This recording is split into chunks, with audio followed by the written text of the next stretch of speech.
Духовната порака за оваа недела е прво послание од Коринтијаните, глава 2, стих 14 и вели: луѓето кои не се препородени од Божиот дух не можат да ги разберат вистините што доаѓаат од Божиот дух и затоа не ги прифаќаат. Ним сето тоа им изгледа неразбирливо и тоа е затоа што духовните работи можат да се разберат само со помош на Божиот дух. За да може Божиот дух да влезе во духот, односно душата на човекот како дух, човекот мора да одбере на некој начин одредени избори во животот кои што ќе бидат поблиску до тој Божји дух и да не се води премногу кон материјално. Но за да можеме да разбереме што е материјално, што е духовно, еве ќе прочитаме во контекст на ова, што значи да бидеш телесен, не духовен човек и што значи да бидеш духовен човек. Вели, телесниот недуховен човек е необратена личност која е водена од сопствените природни инстинкти. Ваквата личност го нема Светиот Дух во себе, паѓа под влијание на сатаната и им робува на своите телесни страсти. Оваа личност е световна и ја отфрла праведноста на Светиот Дух. Недуховната личност не може да ги разбере Божјите патишта и се потпира врз човечките размислувања и емоции. Додека пак духовниот човек е препородена личност која го има Светиот Дух. Ваквиот човек ги прифаќа Божјите мисли и живее според водството на Божјиот Дух и верува во Исус, се стреми да го следи неговиот пример, противејќи им се на грешните страсти и не робува на гревот. Многу е важен овој дел затоа што ќе сватиме дека ако живееме на еден попродуховен начин во животот, можеме да се доведеме до еден поубав живот. Зашто? Затоа што кога го имаме Светиот Дух во нашата душа и кога живееме со Бога, ние на тој начин имаме просветлени емоции, мисли, намери, верба во иднината, верба во животот, верба дека Бог ќе ни помогне и на некој начин живееме според некои попросветлени идеали на животот, наместо да одиме кон стравови, проблеми, да се занимаваме со она што е пред нас, а најчесто во животот постојат препреки, секакви искушенија кои што доаѓаат и од другите луѓе и од животот, но не се занимаваме со тие нешта затоа што сме едноставно продуховени, верни во тоа дека нештата ќе се наредат во најдобар можен ред. Јас лично познавам многу животни примери кои што покажуваат дека кога луѓето живеат надвор од Светиот Дух, надвор од вербата во Бога и служењето на Бога, односно живот со светлината, наместо да бидеме во светот на материјалното и оно што светот ни го нуди како вредност од која што не можеме да излеземе. И познавам многу луѓе и нивните животни примери кои што покажуваат дека на крај со тој погрешен начин и стил на живење се довеле себе си до огромни проблеми и многу поголеми непотребни искушенија кои што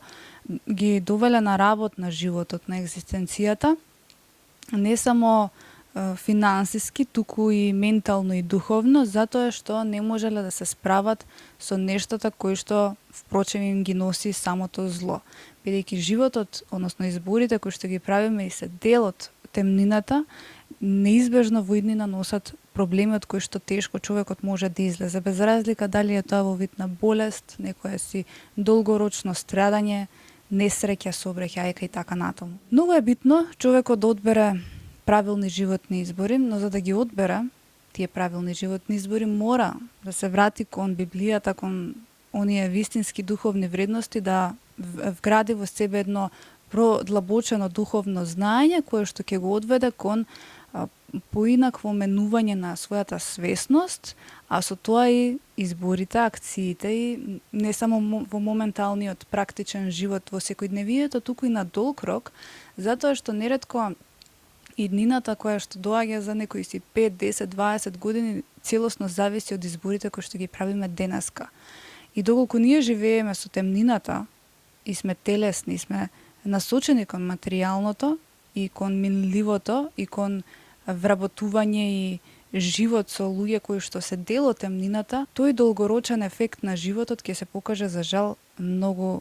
современо кажано токсичен или негативен, затоа што ќе си наметнеме на себе проблеми кои што нема да можат лесно да бидат решливи и еве можам да ви дадам конкретен пример за ова. Јас тука каде што живеам, многу мина од вас во моите видеа имам споделено, знаат дека до мене се изгради една зграда. Човекот во чија собственост беше претходната куќа, која што ја продаде на инвеститор, беше една прекрасна куќа која што имаше огромен двор и ако ме верувате, тука имаше малини, капини, лешници и многу други дрвја со богати плодови. И за жал сите тие дрвја, кои што беа многу бројни, ги исекоа и на местото од нив денеска стои бетон и буквално влада еден целосен немир и дисхармонија затоа што постојано поминуваат луѓе. Не дека е тоа нешто лошо, меѓутоа за разлика кога ќе го споредиме онаа слика пред неколку години која тука живееше една природа и мир и хармонија, каде што можеш секое утро да го дочекаш изгреј сонцето и црцорот на пилињата, сега тоа не постои повеќе и луѓето некако пасивно го прифати овој градежен масовен урбанизам кој што направи целосно да се губи среќата и мирот помеѓу луѓето во малата во каде што живеат. И ова се надоврзува на ова се што го